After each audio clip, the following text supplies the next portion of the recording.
me, I like that. When I was young, I had 2 pair of leaves. Besides that, the pinstripes and the gray. The one I wore on Mondays and Wednesdays. While niggas flirt, I'm throwing tigers on my shirt and alligators. You wanna see the inside?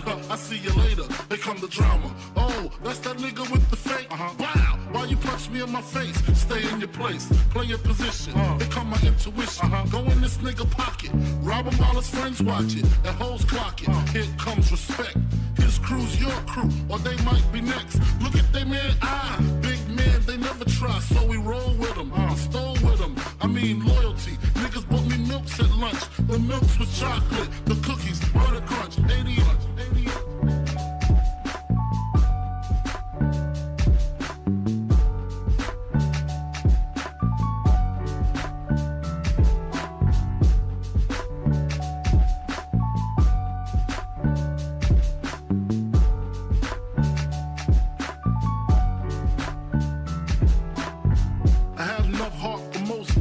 long as I got stuff for most of them soft.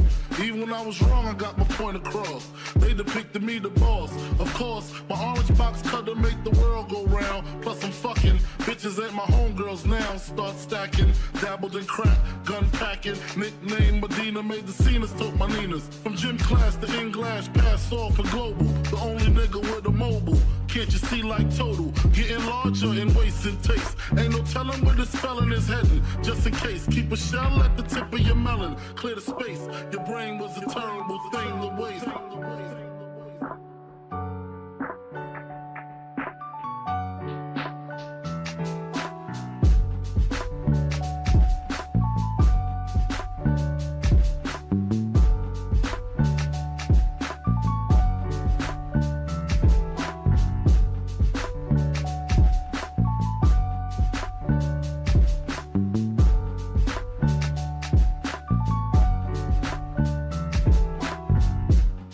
Realizing to master enterprise and I ain't have to be in school by 10. I then began to encounter with my counterparts on how to burn the block apart. Break it down into sections. Drugs by these selections. Some use pipes, others use injections. Syringe sold separately. Frank the deputy, quick to grab my Smith & Wesson like my dick was missing. To protect my position, my corner, my layer. While we out here, say the hustler's prayer. If the game shakes me or breaks me, I hope it makes me a better man. Take a better stand. Put money in my mom's hand. Get my daughter this college plan so she don't need no man. Stay far from timid. Only make moves when your heart's in it. And live the phrase, sky's the limit. Motherfucker.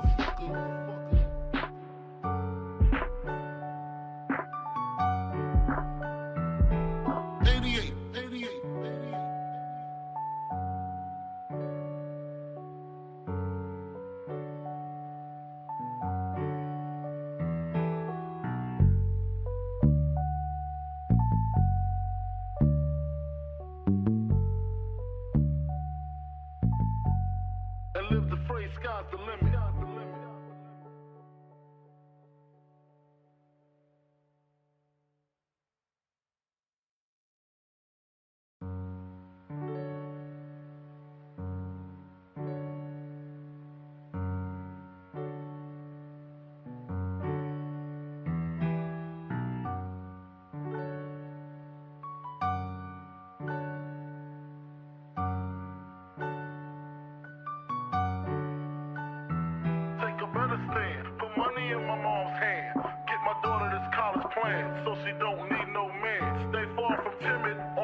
A nigga never been as broke as me. I like that. When I was young, I had 2 pair of leaves. Besides that, the pinstripes and the gray. The one I wore on Mondays and Wednesdays. While niggas flirt, I'm throwing tigers on my shirt and alligators. You wanna see the inside? Huh? I see you later. They come the drama. Oh, that's that nigga with the fake. Wow, why you punch me in my face? Stay in your place, play your position. They come my intuition. Go in this nigga pocket, rob him while his friends watch it, and hoes clock it. Here comes respect. His crew's your crew, or they might be next. Look at they man, big man, they never try, so we roll with them. Stole with them, I mean loyalty. Niggas bought me milks at lunch. The milks with chocolate, the cookies, butter crunch, 80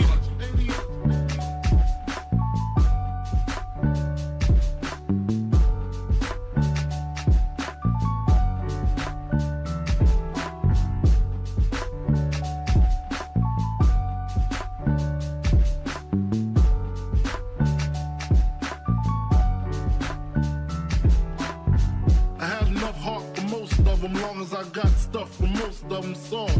Even when I was wrong, I got my point across. They depicted me the boss. Of course, my orange box cutter make the world go round. Plus I'm fucking bitches ain't my homegirls now. Start stacking, dabbled in crack, gun packing. Nickname Medina, made the scenes, took my Ninas. From gym class to English, pass off for global. The only nigga with a mobile.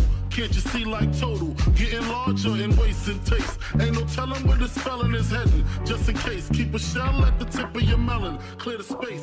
Your brain was a terrible thing to waste.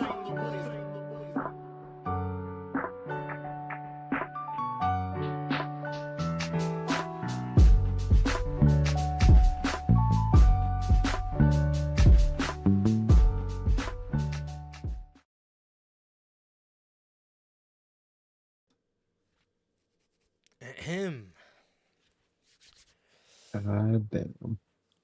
God damn is right, man. What is going on, everybody? What is going on, everybody, man? We are back with yet again another edition of the Notorious podcast, another edition of Notorious Unscripted, man. This is episode 187 of Unscripted. Welcome, everybody, to the show, man. If this is your first time watching, guys, do not know how this very show works, man. Every Monday, we are on here live after Monday Night Raw with Notorious Unscripted, and every Friday at 4 p.m. Central with the news, man. Also, if you guys did not get a chance to watch, if you guys did miss this past Friday's edition of the news, that is episode 205. The identities of the corporate officers in the Vince McMahon case have been revealed, and Brock Lesnar returning to WWE. We discussed all that. We discussed all that good stuff, man. So if you guys did miss that, that is available for you guys on all platforms. That is Anchor, Spotify, Google Podcasts, Apple Podcasts. And if you want to see it first, join us right here live every Friday, like I said, at 4 p.m. Central with the news, man. Also, if you guys have not got a chance to pick up some of the official Notorious podcast merchandise, you guys can now watch this live on Bonfire, or you guys can now get this live on bonfire.com. Link is at the top of the description of this very video, man. You got all 8 of these beautiful designs on here for you guys, man, and more. You got the Chicago flag design, the Uncrowned Kings of the IWC, the Big E-inspired design, the Notorious Heels podcast, base logo design, the Riddler-inspired IWC's Best Kept Secret design, the Notorious World Order, Grand Slam, Scratch logo, and the only community that matters. All 8 of these beautiful designs, like I said, plus more, are available for you guys live on the merch shop. That is bonfire.com. Link is at the top of the description of this very video, man. Also, if this is your first time watching, guys, do not know who we are here at the Notorious Heels podcast. I am Johnny Mayhem, one half of the host of this very show. And as for the other half, we got my man Sir K here. How the hell are you, man? I'm doing good, man. I'm doing good. Just chilling out, man. Just chilling out, just waiting for Mania, man. Just waiting, but I'm doing good. I'm doing good, man. Like Durante always asks, how's life? How's the family? Life's good. The family's good. How is everybody doing in the live chat, man? I see we got Durante already, Logan, whoever, when we get them, they come in, how you guys doing? And how's everybody doing in the replay, man? But what about you, bro? How are you doing? Doing good, bro. Doing good, man. Same as you, man. I believe tonight on Raw, they said we have 19 days until WrestleMania, so that's exciting. But other than that, dude, nothing much, man. Just same old, same old. Just waiting for, waiting for WrestleMania season, man. Waiting for Mania and the podcast anniversary whole week stuff Yeah. going on. So it's going to be an exciting week, man. Exciting time coming up, as I've been telling you guys in every intro. But yeah, man, other than that, not too much. As Durante always asks, I'm good. Family's good.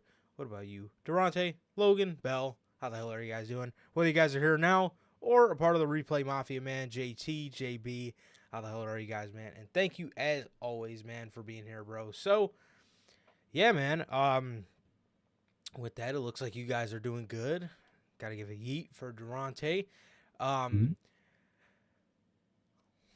Well, it seems as if our manager Logan bought some YouTube Premium, man. I used to have it a couple years ago, and I will say, man, it was pretty fucking nice. It was pretty nice having getting to skip ads. I can't remember what the other perks to it were, but I just remember that being the big one, bro. I obviously fucking hate as I'm sure everybody does. I hate ads on YouTube, bro. So it was very nice getting to skip them all. That was nice. But I'll tell you what. I'll tell you what, man. Logan says the create a wrestler in 2K gets more and more mind numbing every year, bro. I Oh, can't get dude. over how long the fucking moveset takes, dude. I I don't know if it's just me, but I swear the moveset did not used to be that long. Bro, I spent like 2 hours on there. I spent like 2 hours and only got like grapples, strikes, and corner moves done in the span of 2 hours. That is something that should not fucking take that long. Um, so man, yeah, very, very, very, very mind numbing. Definitely a very mind numbing experience, to say the least. Oh, definitely, dude. I swear it wasn't like that a couple of years ago, man. But now it took me like fucking like 3 nights to do it, man. Because you just get so tired of just clicking. You gotta scroll through the whole catalog to find the one you want. And dude, they name half of that shit so weird, bro. I'm trying to find one spear. It's called like something that's like starts with an I. So instead of going to it's I gotta go to like fucking I for what the move is called in the game. It's so annoying. So yeah, seriously. Um, um, yeah. I don't know, man. It's definitely a time consuming thing, and it is something that I wish they would let you import your move set from the last game to the new Mhm. game. And if there are moves that they took out, they could just notify you which moves that are taken out. That would be nice.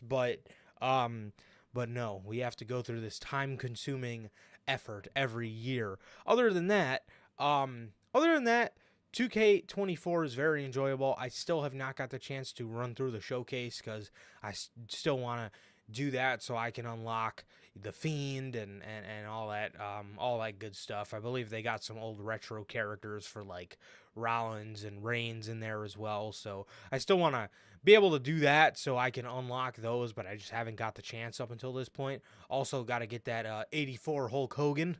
Gotta gotta get that in my game, brother.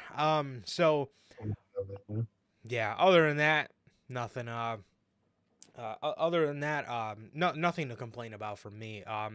Yeah, just the time consuming, just the incredibly time consuming move set creation is kind of been getting on my nerves the past couple days, but it is what it is. Other than that, very very nice. Man, apparently I seen this on Twitter right before we came on. Apparently Matt Hardy was at Monday Night Raw tonight. Um, Yeah, that's interesting, interesting. Very interesting. interesting. Yeah, for sure. I wonder if he is going to.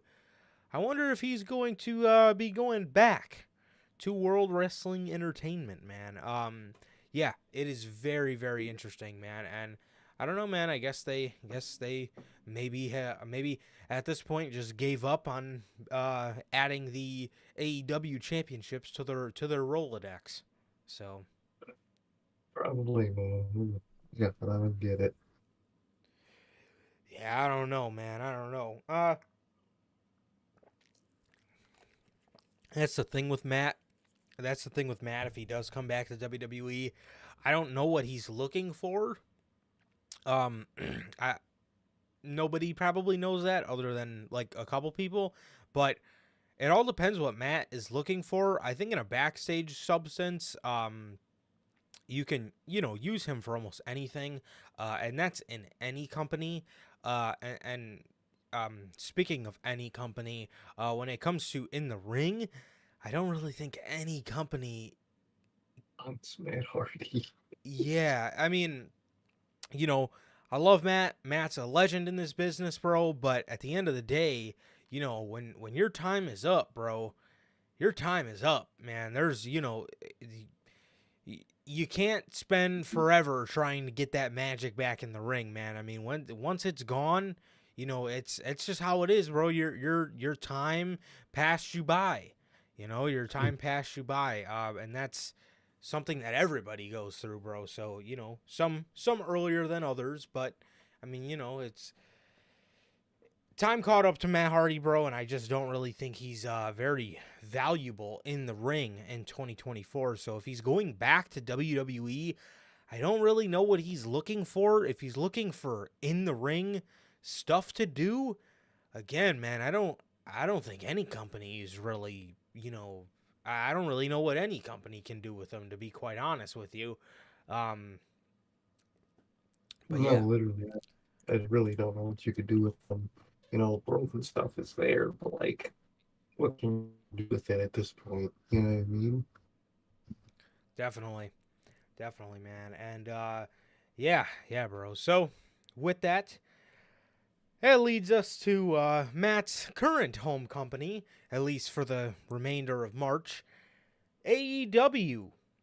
AEW Big Business.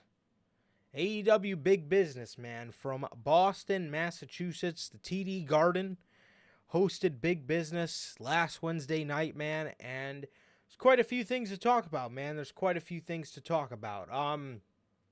Well, the open to the show was Renee Paquette standing in the backstage area, and a car pulled up beside her, honking the horn. It was a blinged out Mercedes, I think it was. It was a blinged out Mercedes, and Mhm. the door opened, and nobody came out. It just, the camera cut. I had a really good idea here. I thought just how funny would it have been if that Mercedes pulled up and everybody thinks it's Mercedes, right? Everybody thinks it's Mercedes pulling up. How fucking funny would it have been if the Young Bucks got out with their fucking headsets on, fucking, telling everybody that they're about to have a good show? Bro, Oh, it should have been hilarious. that would have been so funny. That would have been like such a swerve because everybody thought it was Mercedes. I mean, it ended up being Mercedes, but like, how funny would it have been if in that moment,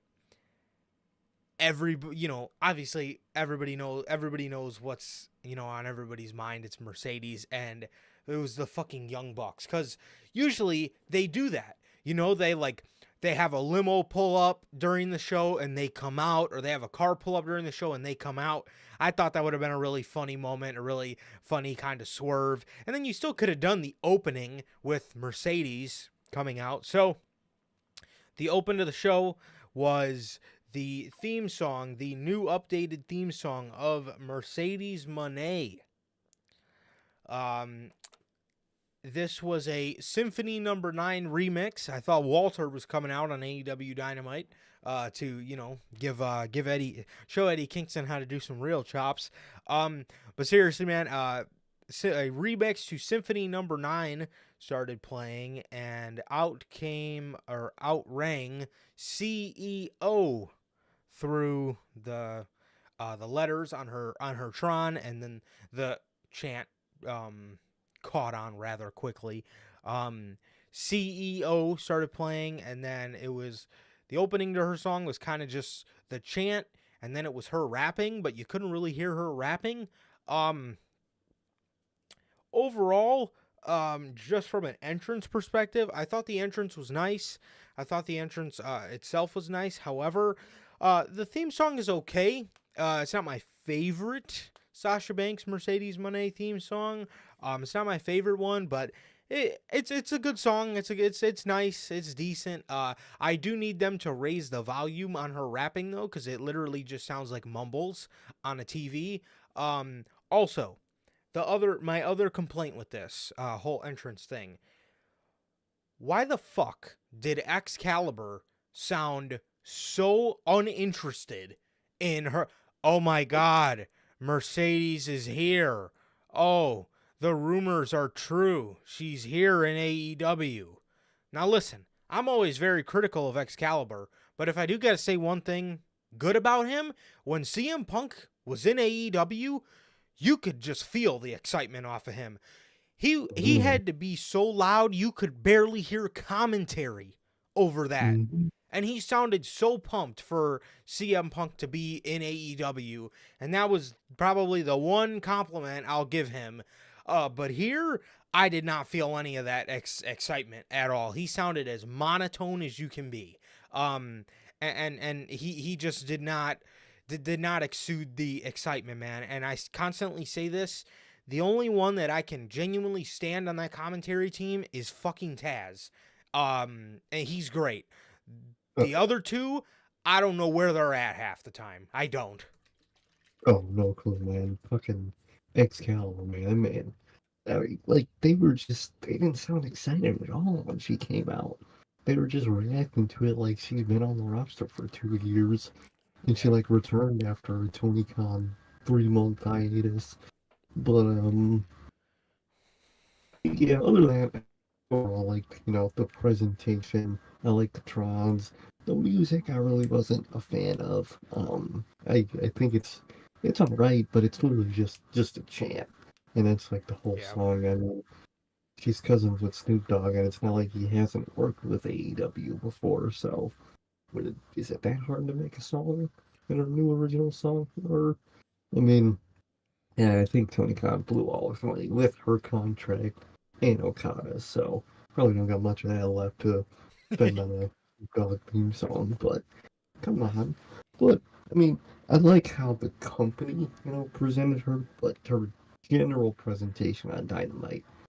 Just I think needs some tweaking with that theme song, man. And I think the general feeling of Dynamite needs some tweaking with better commentary, man. Taz is the only fucking good one. But overall, it wasn't bad, but they just definitely need to work. I'm just not a fan of that song, to be honest. It's not bad. I just don't Yeah. care for it. No, yeah, definitely. Like I said, it's not bad. It's a decent song, but like it's it doesn't have much listenability. It seems like a song that's very fun to do if you're in the audience because you can chant with it and you can sing with the song and shit. But in terms of like, am I going to listen to this in the gym? Absolutely not. I would never even think about it. But, or am I going to even listen to this in the car? Or am I going to listen to this in general? No. Probably not. But yeah, it doesn't really have much listenability factor for me. Oh, But in terms of, you know, being there in the audience, I'm sure it's a great song. Like I said, you can chant along with it and stuff, and I'm sure that makes it really fun. But at the end of the day, in terms of listenability in general, not there for me, personally. But so this seemed to be very controversial among the AEW audience. This, she didn't say enough. She didn't give this. She didn't give that. Um, well, they're used to Tony Khan blowing his load with everything, so that's why eh, they're saying that. exactly. For me, you know, she didn't come out there and fucking, you know, the a lot this happens a lot nowadays. A lot of these promos, I don't know what people expect out of the first one, and I do get, I do get being excited for these people, and you're excited to see them, but a lot of times I don't understand what they're talking about in terms of I wanted more. Um the Punk one I sort of understand because they quickly made it up with his second promo where he did express, I'm here to main event WrestleMania. In the beginning one, it was kind of weird. He kind of just talked about his wife and he talked about how he's back and AJ sends her regards. Um, I get feeling underwhelmed, but, at the end of the day, it's, they're not going to completely blow their load with everything. Yeah. The only reason it's like, why do you think why do you think we've sort of waited till now to start coming at you guys with these takes about the dialogue between The Rock, Cody Rhodes, and Seth Rollins? Because if we would have did it a month ago, you know, I expressed concern. I said this was a concern, but I'm not going to complain about it until we get closer to WrestleMania. Here we are closer to WrestleMania. That's why we've been starting to tell you guys, yo, what the fuck are they doing here? Because I understand the first couple weeks of the feud, you're not going to completely reveal the whole puzzle to us, but like as time moves on, you got to give a little bit of that. You got to give a little bit of that fucking that bravado that I know all of these four guys in this tag match can give us, and you're not doing that. So that's why we complain about it, but you do got to give things time. And I know people like to make fun of that nowadays, like, oh, he's just a let it play out guy. No, but that's actually how it is. You're not going to tell everybody the full story, day one. You know what I mean? So for Punk, I get where people felt underwhelmed, but dude, what did he say in the beginning of AEW? I got the time, right? He's got fucking time. We got time on our hands, man. It's okay. You know what I mean? This guy came back in WWE's dead season.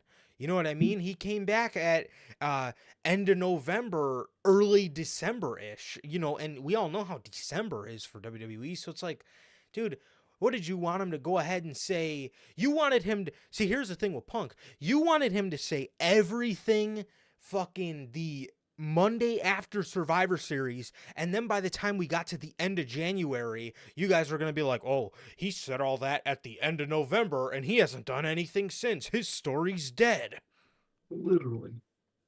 It's like, dog. And like, again, we want to just, what would you want her to say tonight? Could announce a match? Have Tony Khan announce a match against fucking Tony Storm night of? What do you guys expect? Exactly. Yeah. And yeah, that's absolutely that's the absolute truth. And it's like Punk, it's like with Punk, he seen that and he heard that, and what happened his next promo? He absolutely fucking slaughtered all the fucking critics from the first one. He called out everybody on the roster, and he said it at the end of it. I'm here to main event WrestleMania. That's why I'm back. And look, everything's fine now, right? I mean, he's injured, but like everything, up until this point, we know CM Punk's going to be treated well in WWE. We know the company likes him. We know he likes being there. We know he's in a company where he loves dealing with the people in NXT that actually want to listen to him and it's not that they have to listen to him. It's just like people that just want to take advice, people that want to learn, people that want to be students of the game. You know what I mean? So, it is, and it is what it is, man. But, with Mercedes, she talked about what got her into wrestling, and she pretty much said she's here to make the women's division fucking great. Well, she said she was here to make the women's division global, which this fucking sparked a whole bunch of fucking online outrage over, and we'll get to that in a second. But otherwise, I thought for a debut promo, it was okay. Was it a CM Punk level promo? No, God no. But see that is CM Punk in AEW debut promo. Was it that first dance promo? No, it wasn't. But at the end of the day, it was a good promo, and it was what it was. It was good, and that's what it was, man. I didn't really see any reason to just completely outrage over it like some people did. So Exactly. I thought it was fine. I thought it did its job to what the goal was for that debut is established. And she established her footing there, and she's gonna be going on to actually, do more things because that's how a debut works, man. I think they did it well, man, in terms of how much they did. definitely. And yeah, I do agree with Logan, in the aspect of sometimes you can't let it play out. That a lot of times is when the fans can kind of smell the bullshit. I think with Cody, everybody knew this was real from the jump. Everybody knew. Same with Brian. Everybody knew Yeah, Brian. Everybody knew there was no long game for Brian. Similar with Cody. Everybody knew when Cody shook his hand and walked out, we knew exactly that there was no plan for Cody Rhodes to creep his way back in the main event and to make The Rock a heel and join the bloodline. No, that was never the plan. That was never the fucking plan. The Rock was genuinely going to walk into that main event as a babyface. And if The Rock was going to stick around, who fucking knows if that idea about The Rock politicking to win the WWE Championship was true. It very well could have been. This is it The possibly Rock we're was. talking about. If he's allowed to curse and everybody else isn't, he 100% was going to try to fucking win that title and then go shoot a movie because apparently Oh, yeah. he has a schedule. He has a movie to go shoot right after Mania, and it'll be like he wouldn't been able to show up the whole summer. So he Yep. would have won the title and not shown up the whole summer. What? Get the fuck Which, out of here. exactly, bro. Which my thing is, why are you here right now? Why are you here Yeah, trying to say that you're Mr. Long Gamer, but you're out after Mania?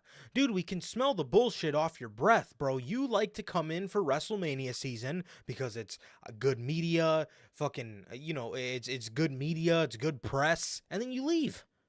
exactly. Because you need the eyes, because your movies ain't hitting no more. And Come on, bro. and then what's the other? And then what's the other show that The Rock's gonna be at? Of course, a Saudi show.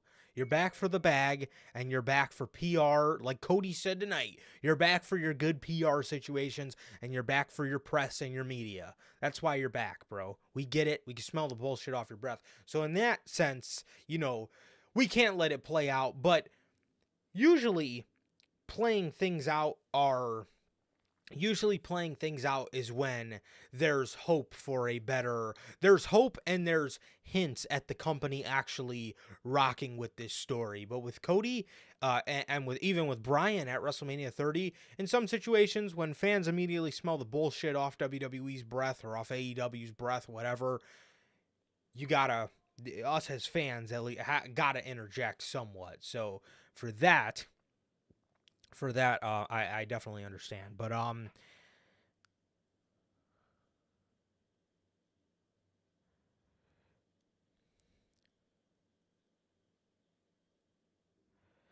see, that's the thing. That's the thing that I don't understand.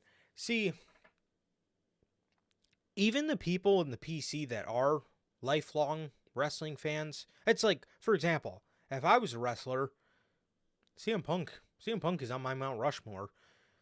I would probably have fucking so many questions. Oh, yeah. He'd probably hate me because I'd be bugging him so much. I was gonna say he would probably hate my guts because I'd fucking be asking him so many questions. And it's like that's the thing that I understand about people in AEW. A lot of people in AEW, a lot of the wrestlers in AEW are fans growing up. I honestly think AEW has the same problem that the old performance center used to have of people being in there and they think that they're huge stars and they have big egos because they're in WWE.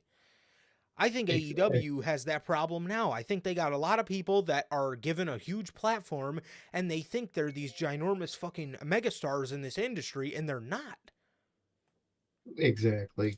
It's really is just an ego thing. I think the journey also kind of because whether it's good or not, in a way, starting off in WWE, that shit's gonna knock you down, bro. That shit's gonna be a tough ass climb, and it's a tough climb, but it's more of a from an outsider's perspective, it's more of an easier, quote unquote path to, a top tier, wrestler in a company.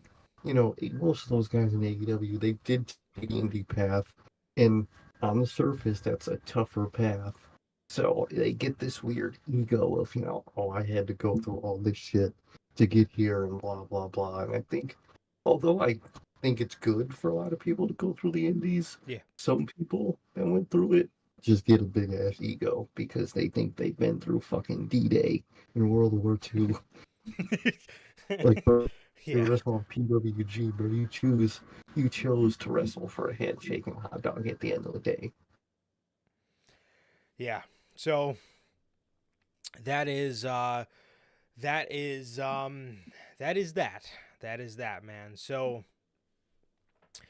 um what were we talking? Oh, yes. Yeah, I don't know. I don't know. That's the thing. That's the thing about, and like Sir K said, some guys on the independent scene, some guys absolutely, flourish. You know what I mean? Mhm. Look at the guys like the Like Bucks, Cody. the Codys, the Kennys, those kind of guys, the Adam Coles.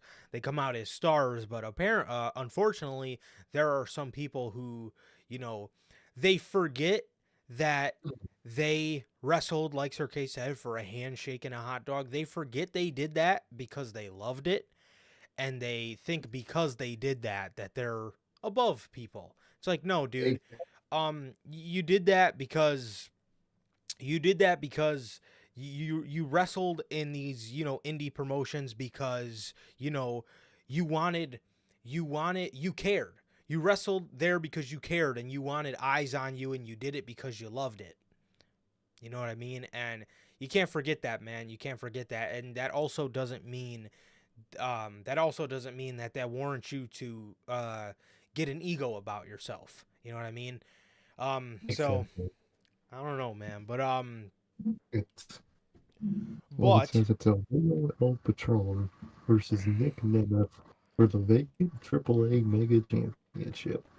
God, no wonder why AEW doesn't work with AAA no more. Dude, that bro was in jail. Every time I see his name, I thought he was in jail. you know Who what? keeps letting him? I thought the same thing. I could have swore the last time I heard about Alberto Del Rio, he was in jail, but apparently he's facing Nick Nemeth. So, Like, bro, okay. who keeps letting him out? Yeah, um so anyways, this promo from Mercedes was very good. Oh, no. I got ahead of myself there. This promo from Mercedes was all right. It was, like I said, was it a CM Punk first dance promo? No, it wasn't. But was it bad by any stretch of the imagination? No. And also, these fucking people debating where Mercedes needed to go in order for it to be global. Holy fuck. Dude, wrestling It was fans, obvious. I But cannot fucking stand sometimes, dude. Uh, they, uh, th- genuine idiots. I mean, seriously, Mercedes, what Mercedes meant by that, what she meant by global, was doing things out of company boundaries, working with other companies, doing things in other, in other, parts of the world, other countries and stuff like that. And of course, here comes the WWE tribe well, how can she say that when WWE is the most global company in the world? Blah blah blah. They built a show around. They built an international show around a woman. This and that. They're going all global. They're going this. They're going that.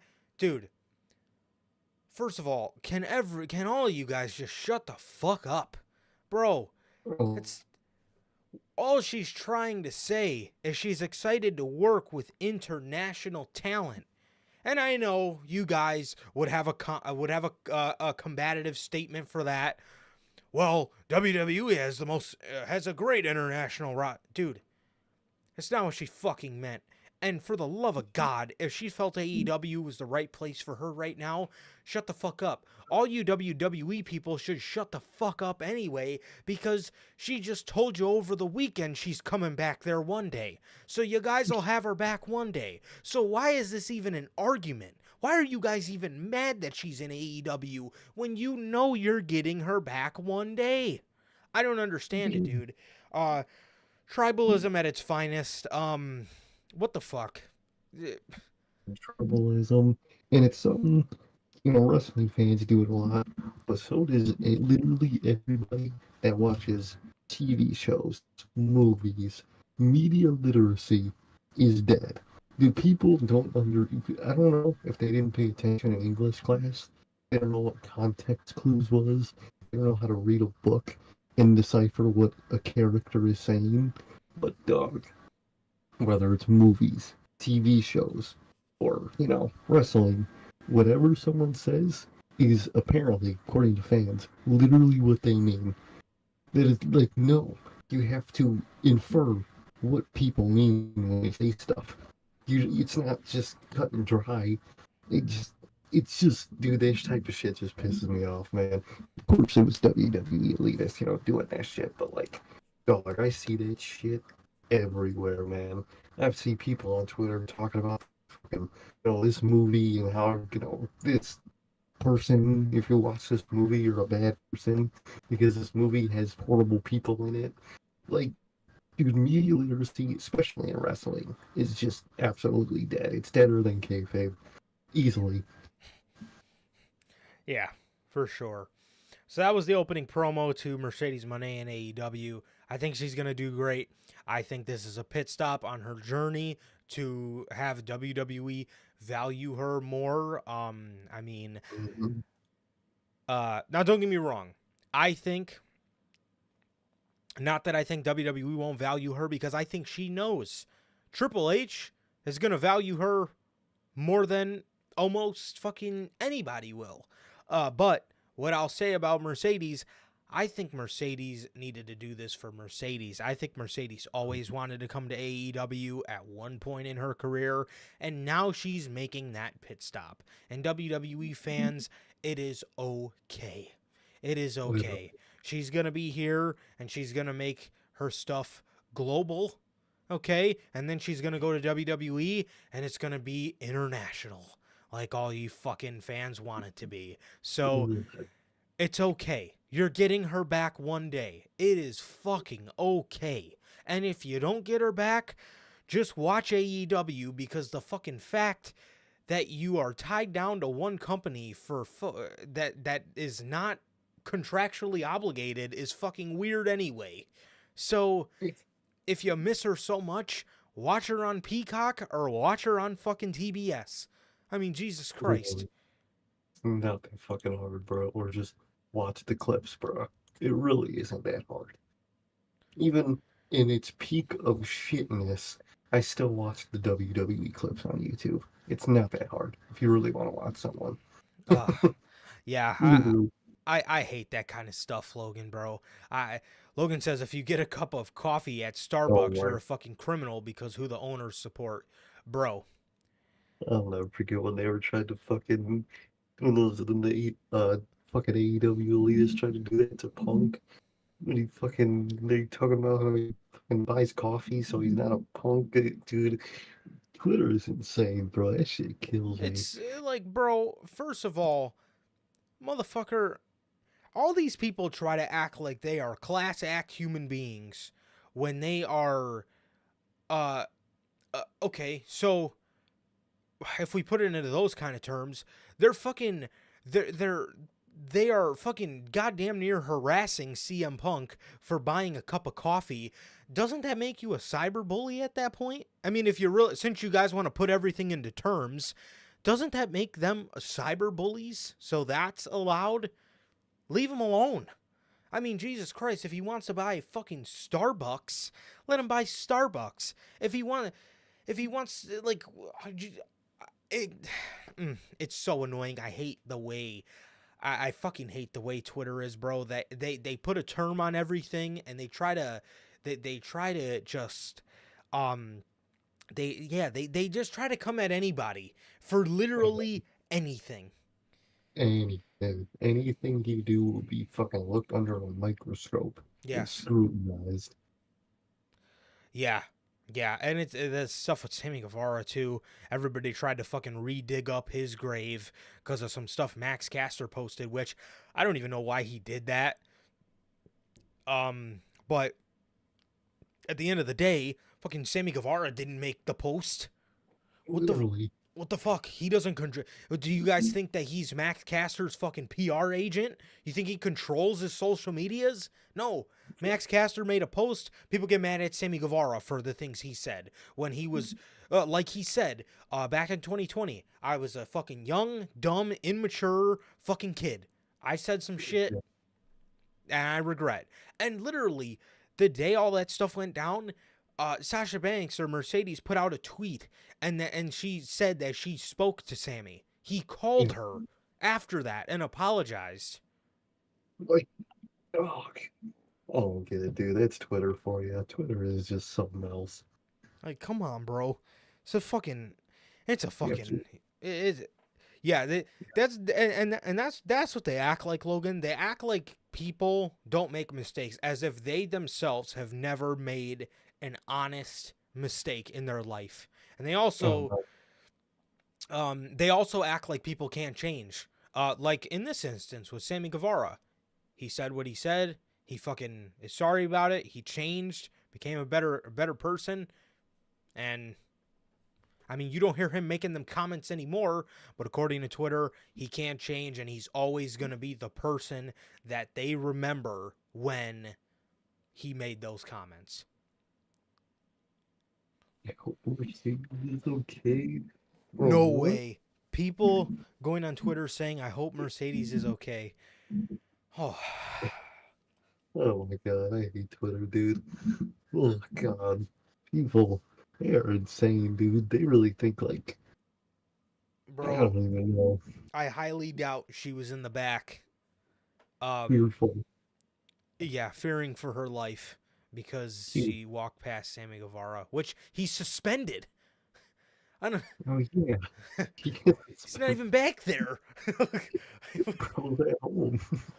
Fucking hell. Yeah, good old Twitter. Always saying the weirdest shit, man. I'll never fucking forget kick out, Scott. Like, bro, are you really using a fucking wrestling term, man, and this guy's fucking fighting for his life right now? Are you really telling him to kick out at 2.5 right now? Are you fucking serious, bro? Jesus Christ. What they mean by that? Please, God, kick out at 2.5. It's like, want to be damn near dead and just not die? How about just be fine? I hope you make it out okay. I'm praying Kick for you, out. Scott. Something, bro. Kick out at 2.5, Scott. Fucking A, bro. That is in the Hall of Fame. Easy. Jesus. So Mercedes is here in AEW, man. Very, very good. Very happy to see her, and she's gonna do just fine in AEW, man. I can assure you that, man. So rest assured, she will be fine in AEW. Oh, definitely. Wardlow. Speaking of not finding, he Yeah, speaking of, quite the opposite here. yeah, literally, dude. Wardlow gets his AEW World Title match and loses to Samoa Joe in about 10 minutes clean. Remember last week, Sir K, when you said, I think there's going to be some kind of controversy. I think Wardlow's going to get fucked out of his World Heavyweight Championship match. Well, He got fucked. he got fucked. He And got it was not by design. It was a legitimate fucking of They Wardlow. just, they just fucked him again. That man is TK's fucking.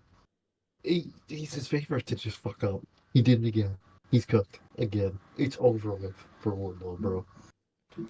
Remember when he cut that promo? How he said, remember when he cut that promo? How he said this is the last chance for anybody to even look in Wardlow's direction in AEW? Oh yeah. Bro, I knew from the moment they gave him the fucking title match at Big Business, I was like, well, Joe's in the middle of a feud with Swerve, so Joe's probably not losing this title. Well,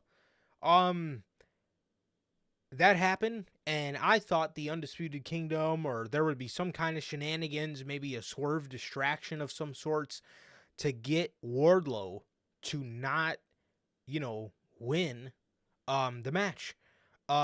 Wardlow, like I said on my tweet on Wednesday, Wardlow got bounced. That man got bounced right the fuck out of title contention and right the fuck out of anybody's hopes of him ever doing anything in AEW. Wardlow got absolutely bounced out of pretty much out of any legitimacy in AEW here. Him and Joe put on a decent match, bro, and Wardlow lost clean. In the middle of the fucking ring to a coquina clutch. Joe retains. Wardlow is done. Wardlow's done. And they just fucking moved on instantly. Yeah. After I lost, and that was it, dude. Wardlow's cooked. He might as well ask for his release at this point. I am just counting down the days. We get that WWE debut. Yeah, me too, man. Wardlow immediately rolled out of the ring, and out came Swerve fighting through with his heroic efforts as a heroic babyface. Fighting through some security. He got in the ring. Joe left. And that was it. What Wild. a mess. I said in my tweet on Wednesday, what's next for Wardlow? Question mark. Hopefully WWE. Hopefully. Because this is absolutely unacceptable at this point, man.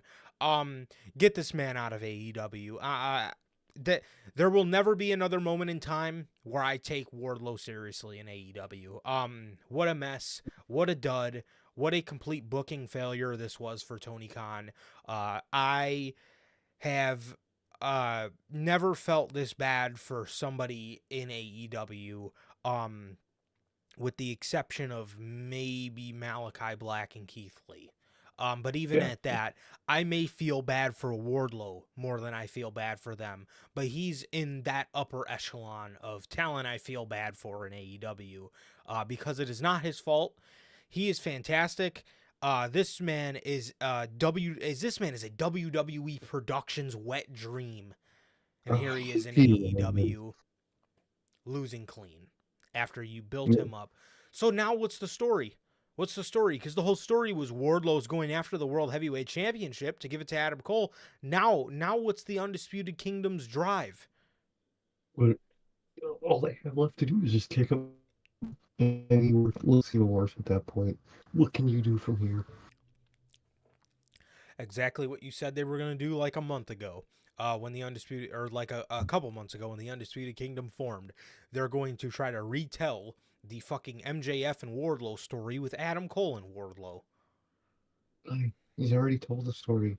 He had worked the first time. That's because Wardlow, that was the first time he did it.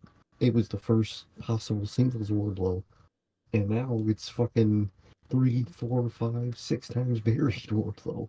It doesn't make sense. The Elite, and Okada, they're the EVPs, the new Elite, whatever you want to call them, versus Penta, Pac, and Eddie Kingston. Okay, so Pac just comes right back in with Death Triangle like nothing ever happened. Okay.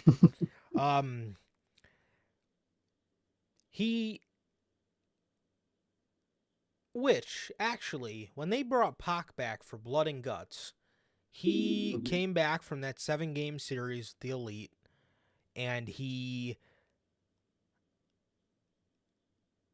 was with the Don Callis family, right? Or no, it was like Blackpool and Don Callis family, right? Yeah, I think it was when they were doing the whole alliance thing. Yeah, it was the Elite, and then it was, or no, he was on Team Blackpool Combat Club, but Oh, yeah. they had Takeshita, and Takeshita was with Don Callis, so it was BCC plus plus Takeshita and Pac. When he came back then, he had nothing to do with that triangle. He had nothing to do. No mention of him. Now he comes back here, babyface, as if the last time we see him, he wasn't heel. He was heel the last time we seen him. He comes back now. He's babyface, and he's back with his Death Triangle buddy, Penta. Are you going to break the group up, or are you going to continue to fucking drag along this dead act? Oh, they will. At this point, I've completely given up with Pac. He's Same. just going to be a guy that occasionally comes in every couple months, has a couple matches, and that's it. That's all. So that's all he is at this point, and it's what he did. It's what he chose. So, oh well, man. It sucks. This is a great talent, but it's what he chose, and it's what we're gonna get. Yep.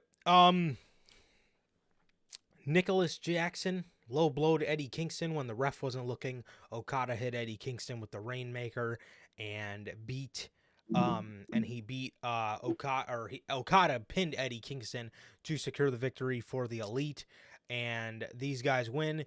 Next week we're getting Okada and Eddie Kingston for the Continental Championship. There's no way Okada's 4 weeks in the company and gets a title. Way to blow your load. Bro, there's no way. And I feel like he's going to do it. I feel like it. It's going to be some upset. And it's... what the fuck, dude? Like, what? Just, why'd you make the title in the first place, first of all? You know what I would love? And I would be okay if he won it, and then as EVPs, they dismantled the title and retired it. That would be beautiful. Will they do that? No. I gave up hope when Jack Perry didn't do that. So I give it up hope. So he's probably just going to win and already have a title in WWE, in AEW. I wish it was WWE. Unbelievable. Unbelievable, man. This man has been in the company. At this point, he will have been in the company for 3 weeks, not even 4. I was doing justice saying 4. This man will have been in the company for 3 weeks and may already get a championship. Here's an idea, Tony Khan. Why don't you put championships like the trios titles on the Elite? Maybe that would add... Who are even... the Acclaimed. Oh, boy. Man, Max Caster fucking forgetting his lines. Because fucking Twitter killed the man's act so much he can't say nothing. So now he's just forced to just walk out there and just say the same 10 lines like he's The Rock. Put it on the fucking Elite. Might as well. They're not doing anything with the Trios Championships anyway. At least people like the Elite. But even at that, 3 weeks in, Tony? Are you serious? You're literally booking a universe mode. You are literally booking a universe mode, dude. He books a universe mode with budget off. Dude. Oh, man. Fucking modded universe mode count. So that was that. Will Ospreay cut a promo about talking about his match with Bryan Danielson. Even at this, dude, did you have to announce it after one encounter? One encounter and a promo on Collision that nobody's seen? And the match gets already announced? Like, dude, make a feud out of this already, bro. Like this. You got time for Dynasty. build up to it. Give them a reason to fucking really face each other other than the match. Well, I guess that's all. I guess that's all AEW fans need. Just the The match. match. Like fucking sorry, I like a fucking story. Seriously. Seriously, bro. Um so that was that. Pretty good promo from Will Ospreay. As always, never a bad promo from Will Ospreay. But No, yeah, just hyping up the match with Danielson pretty much. Talking about how, Danielson was one of his idols growing up and or coming up in the wrestling business and stuff. So yeah. Darby Allin versus Switchblade. Switchblade won. Switchblade won the match.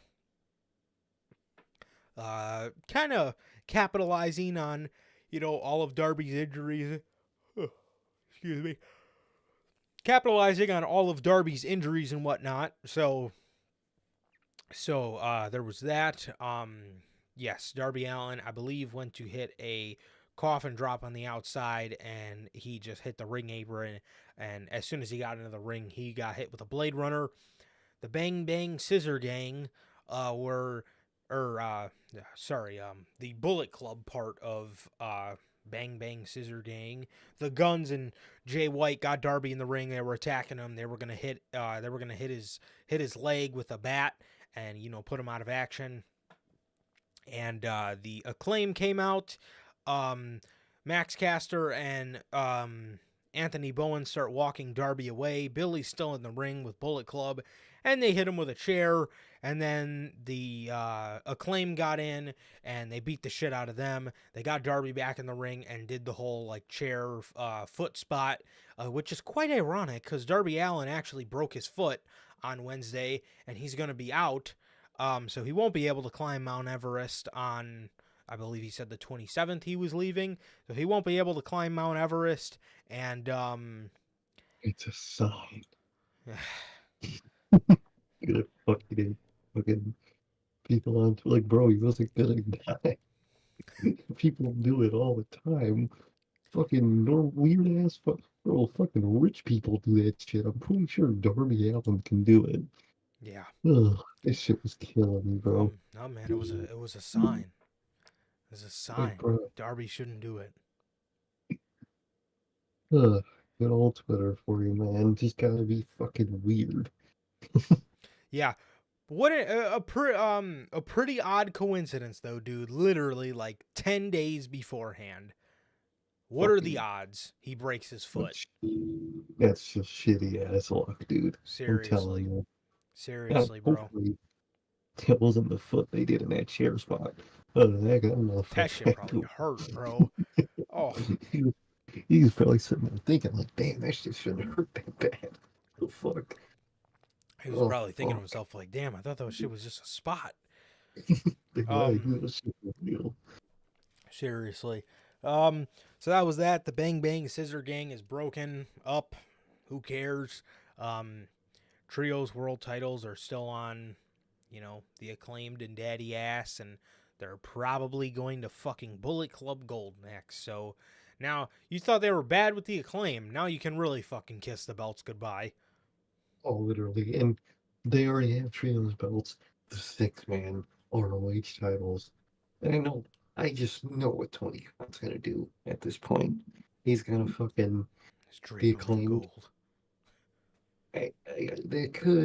I could see that, but if anything, I see the Acclaim for somehow costing him, a fucking a defense of their titles, so they lose them, and so they go for their trios titles instead. I can see that. Either that or, how they're always saying we know something about gold. So we're Bullet Club Gold. And he's going to drape them in gold. Man, what a dead act. Literally, bro. Who cares, bro? Who the fuck cares? Yeah. Lion Hook. What were you going to say? Yeah, just read Logan comments, man. That would be nice. Merge the 6-man and the trios titles. Whoa. You think Tony Khan's gonna do right by his No, television? he Come on, won't. man. He won't. Those titles are staying in ROH because ROH is its own brand. Okay? Even though it's AEW Dark, you know. His mind switched Finn spotting, canceled it. Fucking hell. Life would have been better off. Should have WWE just fucking bought it and canceled it at this point. Seriously, dude. Fucking for real, man. Um, Hell, Lion Hook.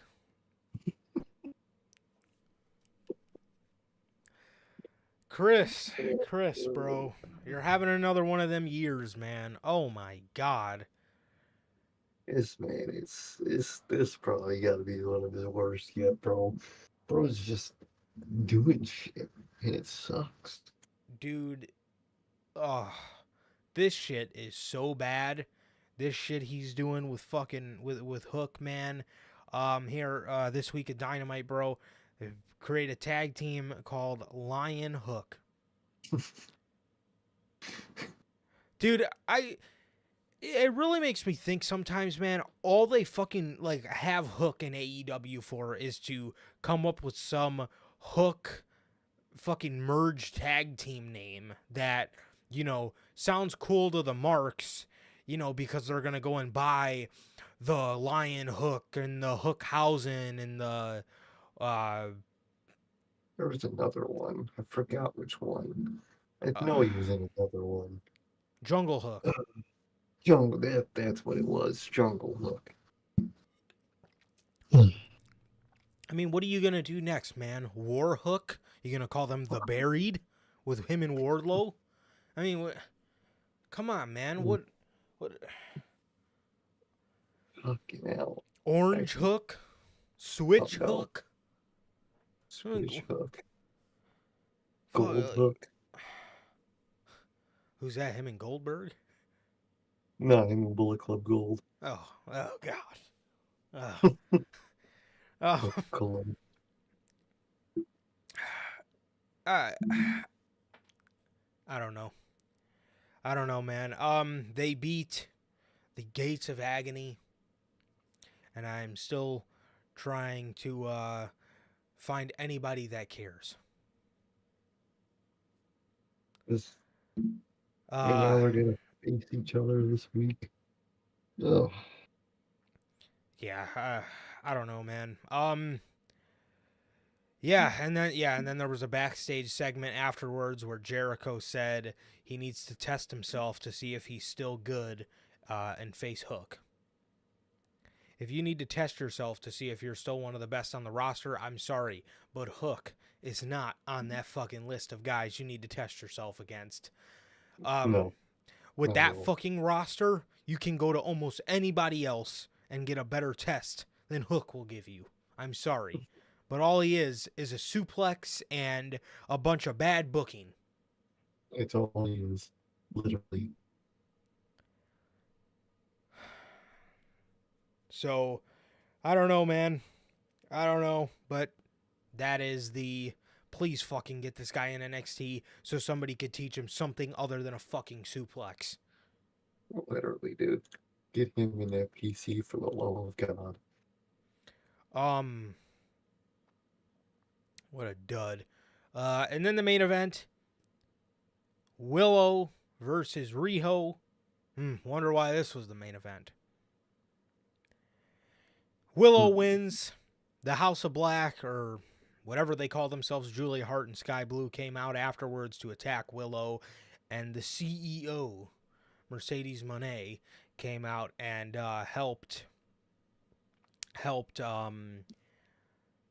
Willow fend them off. And yeah, so it looks like she's going to be tangling it up with Julia Hart and Sky Blue for her first little mini feud in AEW. It looks like it's going to be some sort of maybe tag team situation before she moves on to Willow, but we shall have to wait and see. Definitely, I think it will be a tag team situation. She is a big fan of tag team wrestling, so I could definitely see that. And I like what they're doing with that, man. I like how it's it's a story. Look at that. They got one with Willow being the one to injure her. She's the one working with her when she comes in. I like it, man. I like it. I mean, Definitely. I'm not crazy about like the sky blue side and whatnot. I really don't like that they put them together and whatnot. But at least for the Mercedes and Willow side, I'm down. Yeah, for sure. I forgot there was also another segment with Deonna Purrazzo going in a tag team match against Tony Storm and not Jamie Hayter, Tony Storm and Mariah May next week, and she has a mystery partner. So it very well could be Jamie Hayter because Jamie is the one who, or Tony, took out Jamie with the whole Outcast Mhm. last year. So very well could be, Jamie Hayter coming back to get a piece of Tony Storm, and I wouldn't mind that. And then at All In, you could do Mercedes versus Jamie for the championship. Sounds. So that sounds beautiful. Oh my god! Wait, did they already announce the fucking? Okay, well, never mind, ladies and gentlemen. It looks like it's Thunder Rosa. All right, Nope, they're so much for the mystery partner. it's just, dude, that man Tony Khan was fucking dead, bro. That man just fucking blowing his load like a motherfucker, dude. Holy fuck. Why? What was the point to announce it on Collision? Ugh. Well, that's why I didn't find out about it. It was announced on Collision. It seems.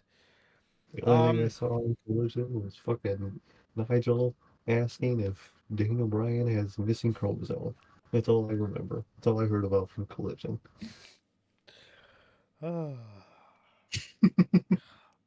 Some of the greatest lines of commentary ever. What?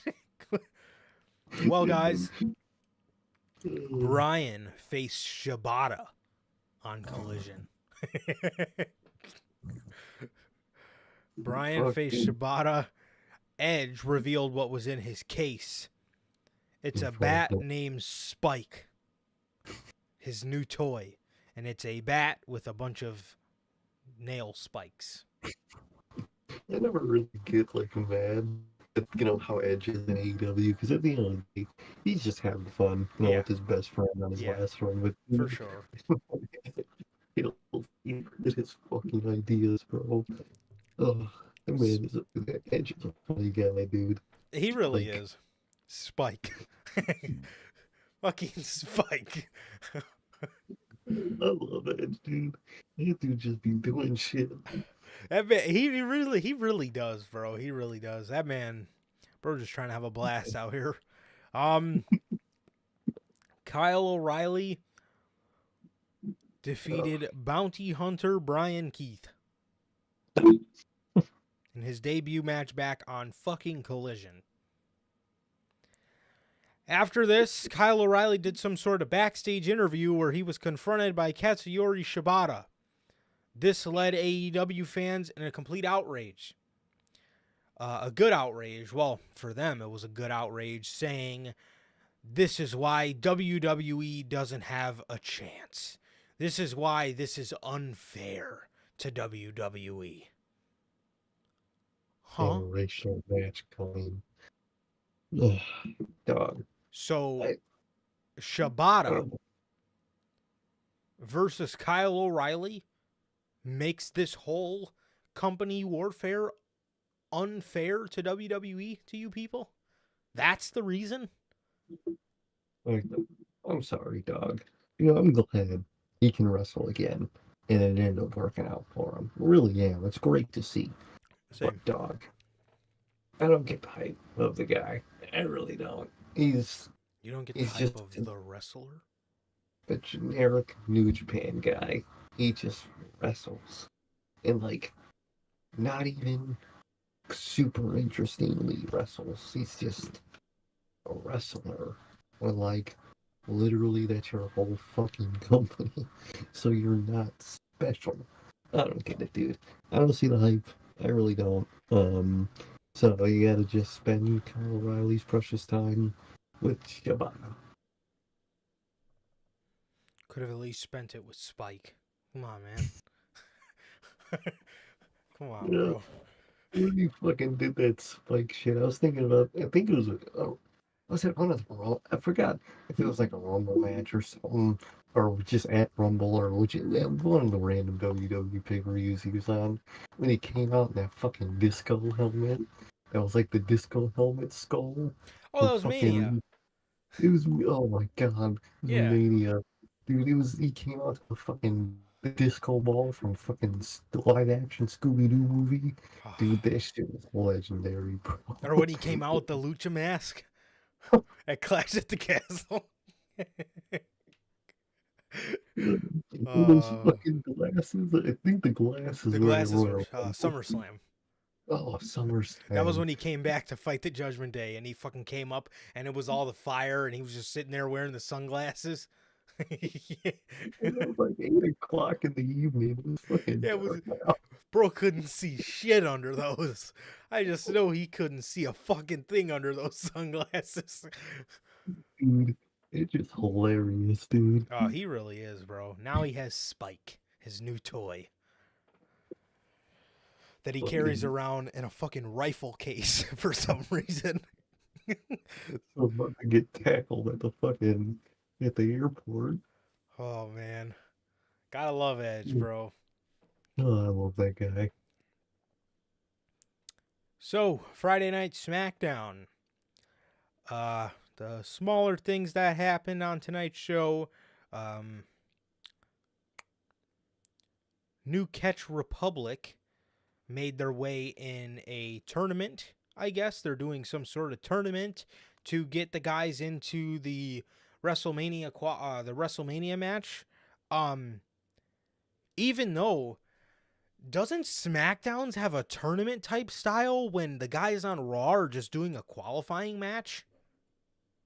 How does that make any sense?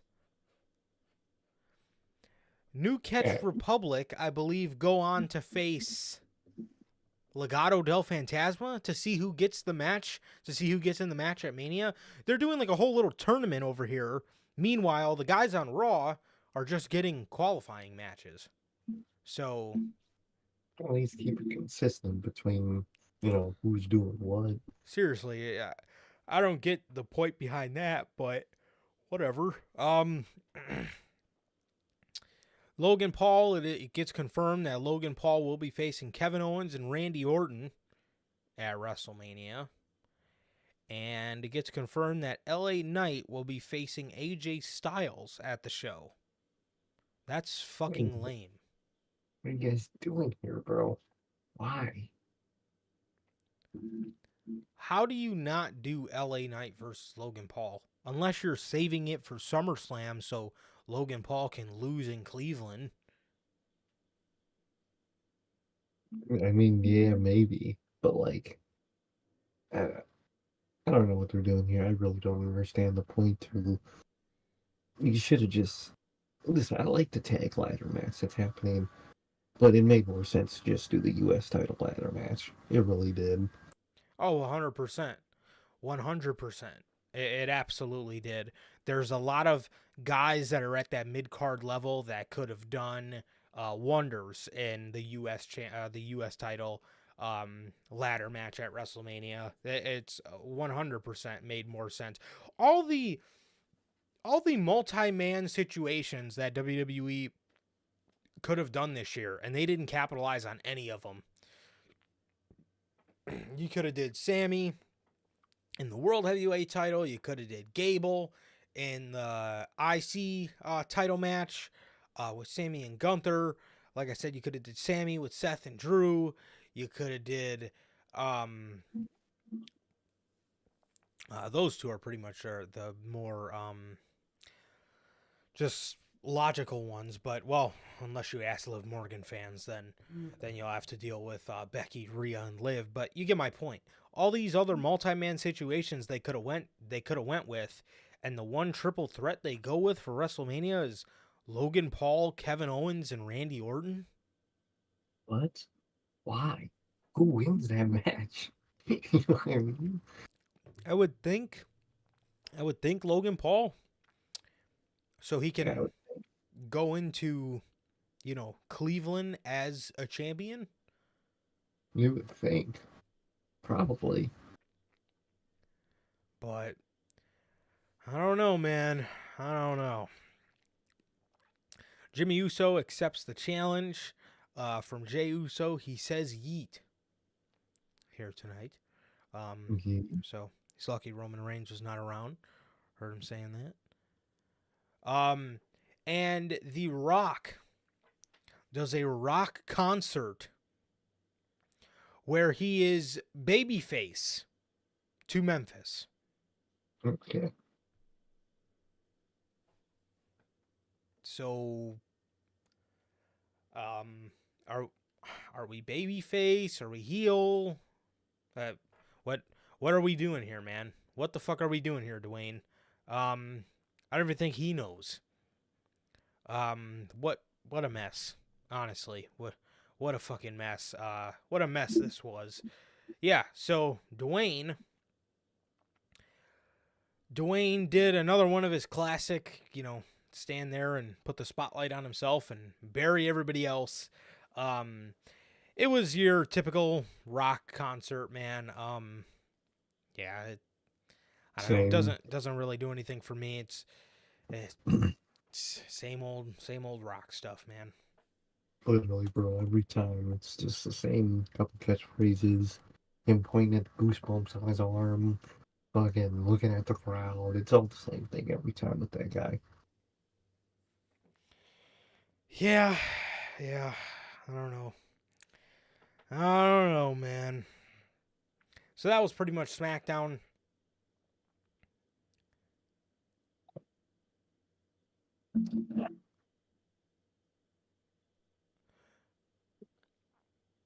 Ooh, I could see that. They don't want Logan Paul to lose on the first show that they're going to be sponsoring Prime.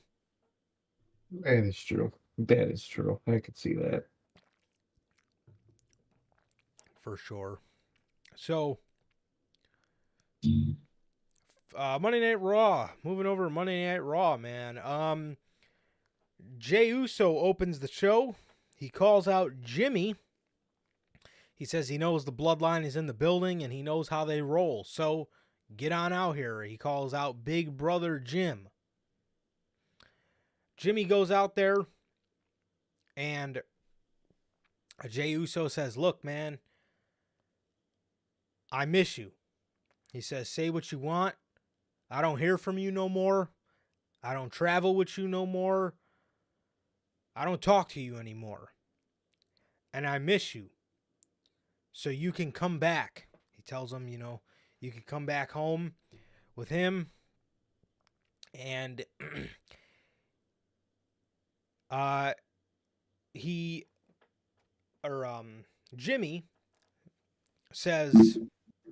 Jimmy says, "I never left you, but you're too stupid to realize it." He then talks about how, at WrestleMania he's going to do, he's going to beat him, and he's going to do how it always was when they were kids. Jay is going to follow him, and he's going to lose to his big brother Jim. Jey Uso then says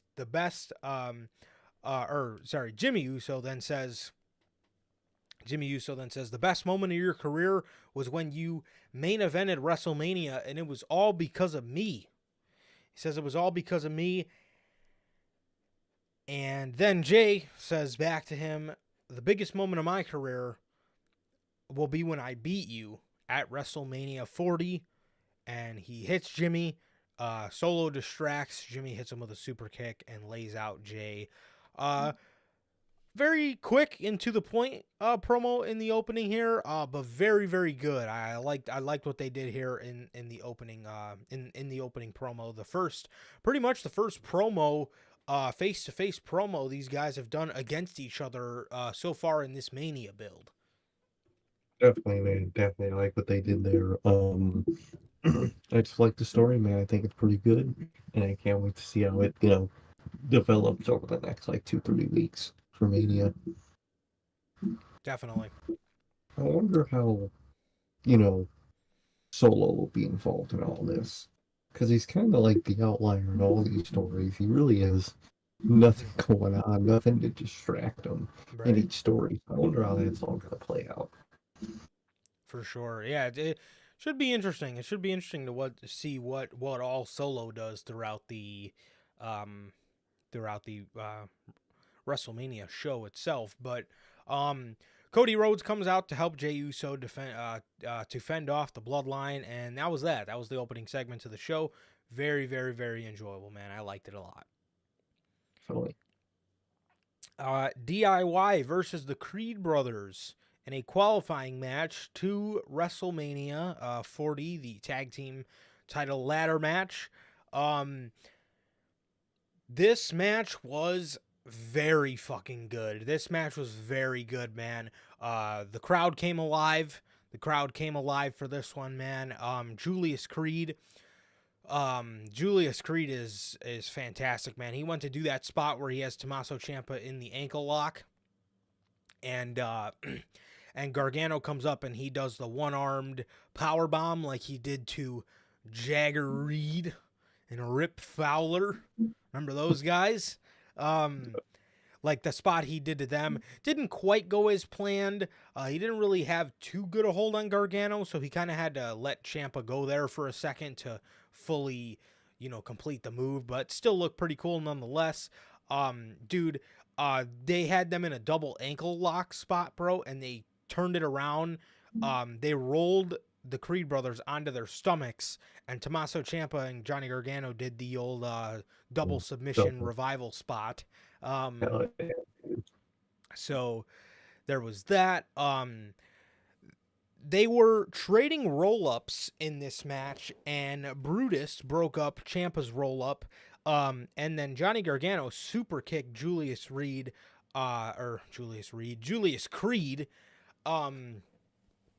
He super kicked him back into Tommaso Ciampa's favor on the roll-up, and it was able to secure the victory for DIY. So this is going to be DIY's very first WrestleMania and first WrestleMania for them individually, I believe. Yeah, that's crazy. Fucking finally. But I'm excited, dude. The match is great, and I can't wait to see them in that match. It's gonna go crazy. Dude, when these guys were on the scene as DIY, we were at WrestleMania 33. Dang. It was WrestleMania 33 weekend. They were a team. And I would have never guessed it would have taken 7 years for both of them to be a part of a WrestleMania. But this is the reason why Johnny Gargano came back, and I'm so glad they actually gave this spot to them. Because this match was very good to the point where there were moments I thought the Creeds were going to win. Oh yeah, definitely. I wouldn't have been shocked. I could have seen it as a possibility. Yeah. However, it did not go in their favor. It did not go in their favor, and DIY won and are going to WrestleMania, man. So very, very, very good stuff here, and a great, great, great match. Definitely, man.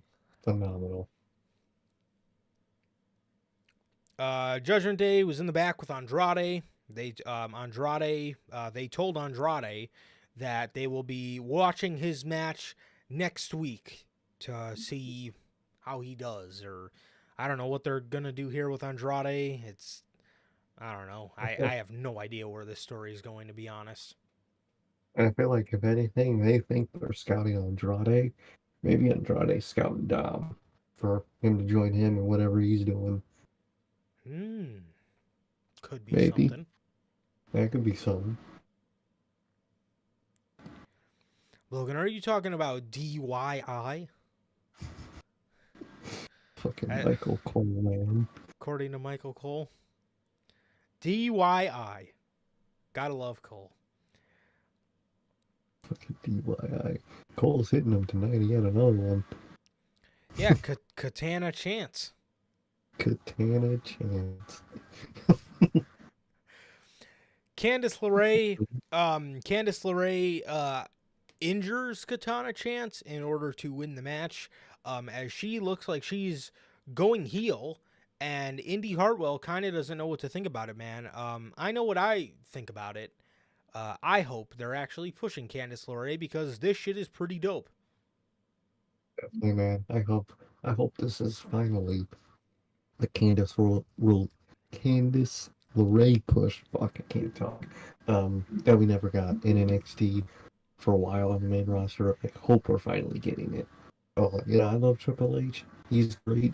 Candice has always been one of his biggest studs, man. I hope that he's finally fucking using her in a good, big way. Definitely. Cody Rhodes. Cody Rhodes comes out and cuts a promo on The Rock. He cuts a promo on The Rock, man. He talked about how The Rock posted on his Instagram that he's everyone's favorite heel. I don't know, buddy. I don't know, buddy. If you ask me, I'm either giving that to fucking Black and Gold Tommaso Ciampa or your cousin, the actual final boss. Oh, that's another thing I forgot to mention with the fucking Rock concert. You mean to tell me they're going to let this guy call himself the final boss? As if his cousin's not only the champion, not only in the prime of his game, but what? You mean to tell me they're going to let Rock call himself the final boss after all the work Roman Reigns has put in as the actual final boss of the company? Like, bro, you're the final suit. Is all you are, bro. Get out of here. Cody then lists off a name of Cody lists off a name of guys that are he lists off a name of guys that are actually good heels. He named off Ric Flair, Arn Anderson, blah blah blah. You get the point, right?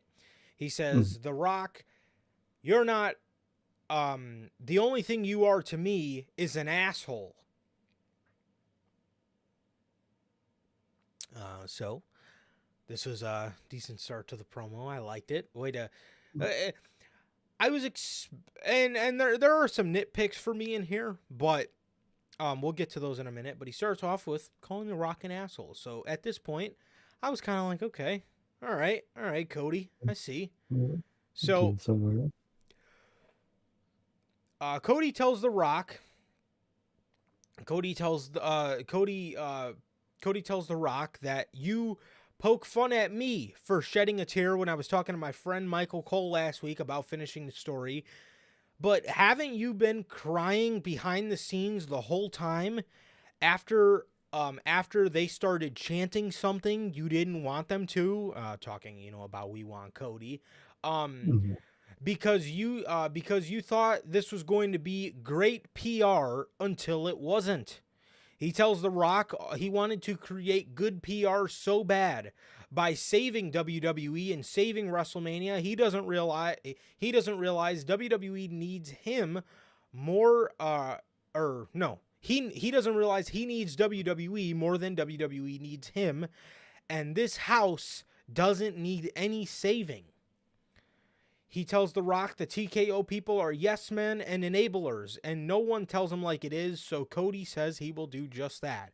He says all the TKO people do is say, yes, Rock, yes, you look so good in your Gucci or your Versace vest and your big muscles. He calls The Rock a terrible salesman and a carny succubus, and for those who don't know what that means, you're a whiny bitch. Fucking about fucking time. Telling you, dude, fucking took forever for the real Cody to come out, man. He then says, you want to talk about mothers? Well, I know your mom. He then goes on to say a bunch of nice things about The Rock's mom. We'll get to that in a minute. He talks about how his mom, Cody's mom, he talks about how Cody's mom is not afraid of The Rock because she is the same woman that got up out of her seat at a Willie Nelson concert and beat up an undercover cop. Fuck. She's not scared of you, Rock. He tells The Rock he hasn't wrestled in years, and on the 6th, the bell will ring. He asks if he's going to bring Big Dwayne Energy or LDS, Little Dick Syndrome. And none of this was blurred out, by the way. Love to see Which was it. perfect. Which is what we need more of. He poked fun at Brian Gewirtz for giving The Rock the nickname the Final Boss. And he says he may be, but Cody he says he may be, but maybe I'm just too naive to see it. But at WrestleMania, all you are to me is Roman's side chick. This was pretty much the promo part about The Rock. There is obviously another part of the promo we'll get to in a second, but yeah, USA really are the goats for not. Because if this was on Fox, all you would have heard is, are you bringing Big Dwayne Energy? Or Literally. all you are to me, Rock, is you're a succubus. In other words, you're... That's all this would have been on fucking on Fox. But no, we heard everything. We heard asshole, we heard whiny bitch, and we heard Little Dick Syndrome. Literally. It's what we need. I like to actually hear what people are saying. Thank you, USA. Yes, seriously. So, for real, thank you, USA. Seriously, I'm glad SmackDown is going to USA because Fox is starting to fucking piss me off with their censorship lately. Oh, dude. I'm so glad. Fucking SmackDown's moved away from Fox. There were a couple things in here I didn't really agree with. I would have liked Cody to not include the stuff about Dwayne's mom. I get he said a lot of bad things about your mom, but there's really no point in bringing up his mom just to say you respect her and she's a great woman. Like, okay, if that's the truth, then just don't mention it at all. Yeah, you don't have to kill the guy with kindness. You kind of have to kill him by also being an asshole. It's kind of the point we're all going for here. That's what we wanted you to do the whole time. Yeah, and then before he called him a terrible salesman and a carny succubus, he said, "You're a lot of things. You're a lot of great things, The Rock. You're the great one. You're the Brahma Bull." No need for any positivity in this promo. So that was my only gripe with it. Definitely, I didn't think they needed to add that in. I mean, and he's beefing with the guy. Why you praising him so much? Yeah. But overall, I like what they did here. And fucking finally, we have Cody being able to be at least somewhat Cody.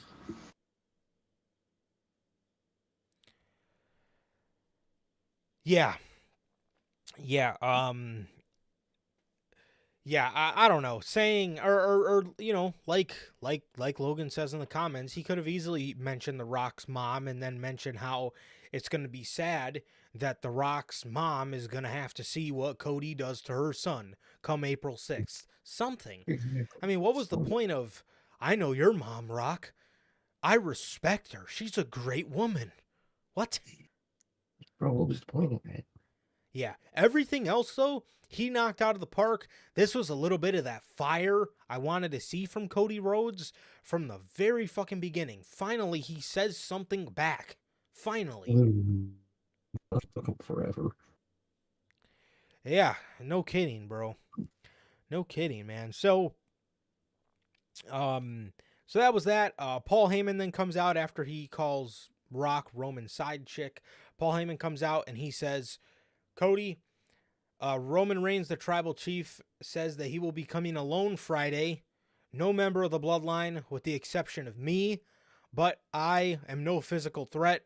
I stand there, I hold the titles, I hold the beads, and I whisper in my tribal chief's ear how I love and respect him as my tribal chief and how I acknowledge him as my tribal chief. So, fucking love Paul Heyman, man. Well, finally, a fucking one-on-one. God, finally. Yeah, only 19 days. Well, at that point, it'll be fucking 14 days before the show. The fucking second SmackDown before the show. God. So, he asks Cody to come alone because Roman will be doing the same. Cody says, "You have my word." He shakes Paul Heyman's hand. Fucking Michael Cole on commentary says, "I wouldn't trust him as far as I could throw him." Bro, Damn. that was so funny, bro. That's Um, hilarious. that was hilarious. It really was. So, so, he, where was I? Oh, yeah. So then throughout the night backstage, we get Jay and Seth telling Cody, "Hey man," well, Jay told Cody, "Hey, I know how the bloodline rolls. They're not gonna be alone. I wouldn't go alone." But he tells him, "If you need me, I'm there." Cody says, "Okay," and then he says the same thing to Seth. Seth goes up to Cody and he says, "Are you sure you want to do this alone?" And Cody says, "I want to do this alone," and that was it. But I don't know. I think Cody might have some aces up his sleeve. You can't make him look that stupid. You got to have him, at least, if he doesn't come out with people, have him have people there just in case. Exactly. Make some friends at SmackDown real quick. That's, that can help him in an emergency situation. Yeah, definitely, man. Sami Zayn beats, or beats. Sami Zayn sees Chad Gable in the back, and Gable's acting weird. Sami says, "Yo, man, what's the matter, dude? We've been friends a long time. I know when you have something on your mind." Gable says, "Look, man, I have kids. I have kids that I needed that match for. I needed that match more than anybody. That match meant more to me than anybody."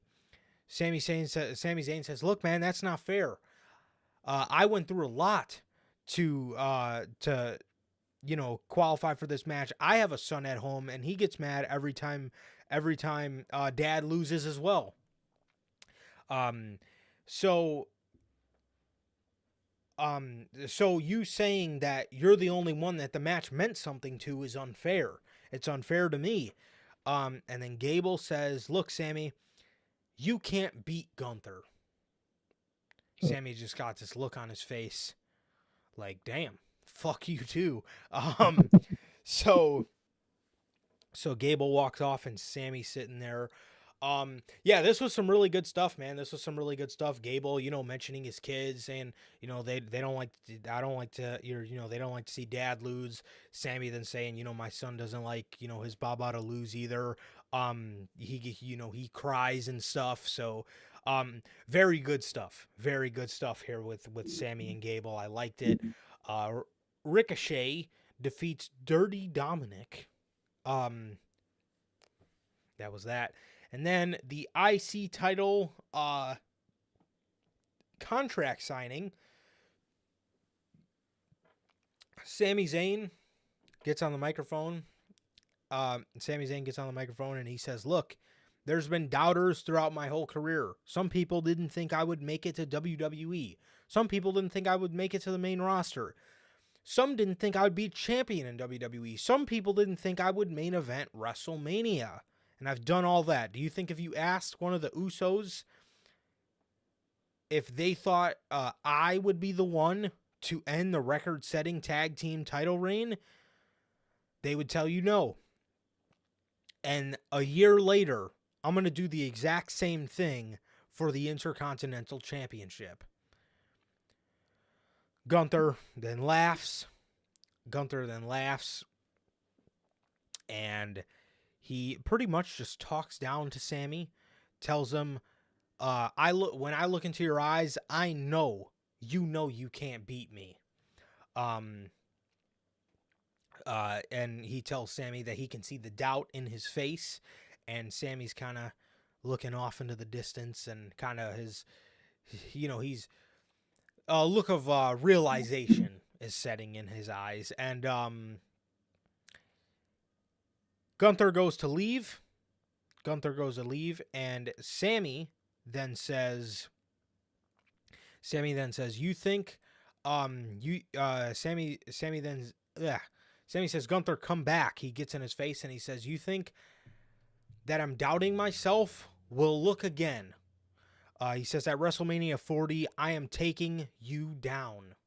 And he takes he slams the mic on the ground, and that was it. Very good segment, man. I loved, I love this segment, man. I just I don't think Sammy's the one to beat him, bro. I don't think Sammy's the one. No, I really don't. It's really gonna hit at WrestleMania. When at the end of the day, everyone tonight is gonna be right. He's not gonna beat him. It's gonna be awesome. Obviously in its own sad way. And maybe they could be setting up a Gable and Sammy feud after Mania.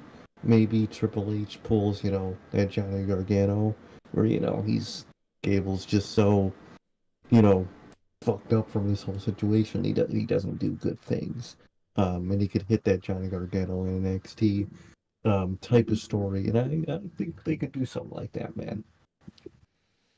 I like what they're doing here. I like what they're setting up for Mania and possibly post Mania. Maybe what they could be doing is setting up what they could be doing is maybe if they do want Sammy to beat him, I could maybe see that's why they're building tension for Gable and Sammy. Could Maybe. be, could be. I could really see it.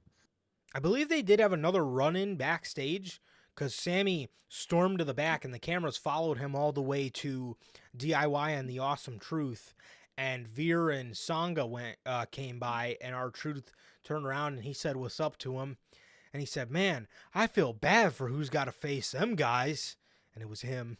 It was him and fucking Miz that had to face those guys. So yeah, and I believe Sammy and Gable did have another run in where Sammy or I believe Gable just told him again that yeah, they did. He told him Sammy confronted him about what he said, and then Gable said, "Look, man, I'm serious, man. Gunther is he's a different beast. Mentally and physically, he is a different animal. And you're not going to be able to beat him, man." And yeah, so I really like the story they're telling here with Sami Zayn, especially if it ends up with him losing. And I really like how they're keeping Gable relevant in all this. And I know he's not getting the match, and I really would have liked him to get the match, but I like how he's a key component in this storyline still. exactly, he's still in the circle, a part of it, and I really like that, man. So I can appreciate that. Even though I would have preferred him in the match, I do like that Oh, he's still a good part of this storyline. So definitely. Seth freaking Rollins interrupts Drew McIntyre's entrance to steal the spotlight. Drew then this is a decent little interaction. He just kind of poked he was getting annoyed at Seth for not he was getting annoyed at Seth for not being able to take anything seriously because Seth is always singing his song and he's always, doing this and that. But Drew then asked Seth, "Can you take anything seriously?" He then talked about how Rollins had started, well, before that Rollins had started with saying sorry, I gotta take in all the spotlight, and he talked about how he was gonna beat Drew and it's gonna mean so much because he's going to pin two of the biggest stars in the industry the night before. And Drew called him out on that, and he said, "Can you take anything seriously?" And then he told him the reason our match is going to mean so much at WrestleMania is not because of anybody you're going to pin before or anybody you're going to pin the night before. Why can't it mean so much because of the championship you made that title, the workhorse title? Why can't it mean so much because of that? Why does it have to mean so much because of the guys you're going to be facing the night before? And Rollins told Drew McIntyre, when the lights shine the brightest, Drew McIntyre crumbles, and Seth Rollins shines the brightest he ever has. And he's been parading around since 2020 talking about how winning the WWE Championship in an empty warehouse wasn't good enough. But when the bell rings when the match is finished at WrestleMania 40 and he loses, he's going to realize he was never good enough to begin with. Damn.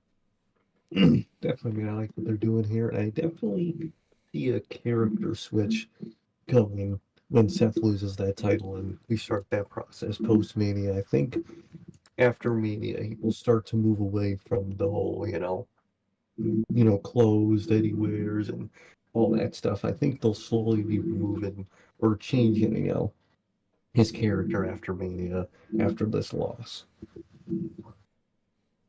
Definitely, man. So the Awesome Truth beat Veer and Sangha of Indusher. They beat them, so the Awesome Truth is going to the ladder match, and then the New Day beat Alpha Academy, and they will also be going to the ladder match, man. So, yeah, that is that. And in the main event, Becky Lynch versus Nia Jax in a last woman standing match. Match overall was very fun. It was a fun Monday Night Raw main event, very chaotic. Table spots, announced table spots, man. Overall, just a pretty decent Monday Night Raw main event here tonight, man. And Becky Lynch hit her with a manhandle slam off the apron onto a table, and she got up, and then Becky Lynch would climb up the ladder and do the leg drop onto Nia Jax through the announce table. So that was that, man. So Becky Lynch, for the first time in her career, beat Nia Jax, and it looks like she can finally, with under 2 weeks to go, or under 3 weeks to go until WrestleMania, can finally move on to Rhea Ripley. And Rhea Ripley did a little face-off with Becky to end Monday Night Raw, and that was it. Definitely, finally, Becky moving away from Nia and all that, and we could finally get, the WrestleMania storyline 3 weeks before. So that's beautiful. Definitely, man. But other than that, it seems like we're finally starting to kind of get the WrestleMania. We're starting to get, the WrestleMania stories being told and fleshed out here. So it is very nice to see. Yeah,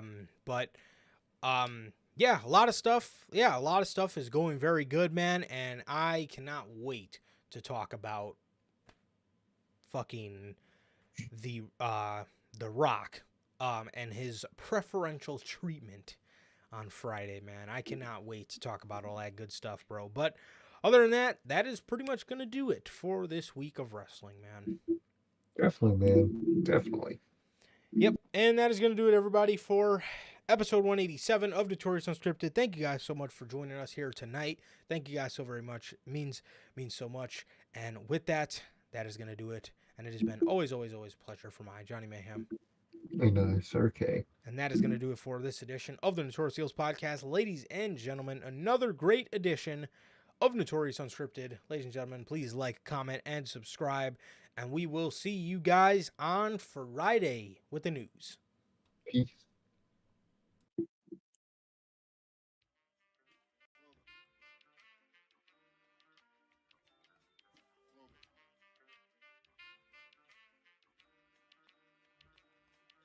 I used to get pills on the bitch. Now I throw shields on the dick to stop me from that HIV shit.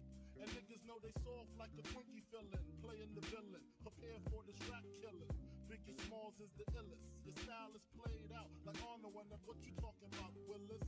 The thrill is gone, the black Frank White is here to excite, throw dick to dice. Bitches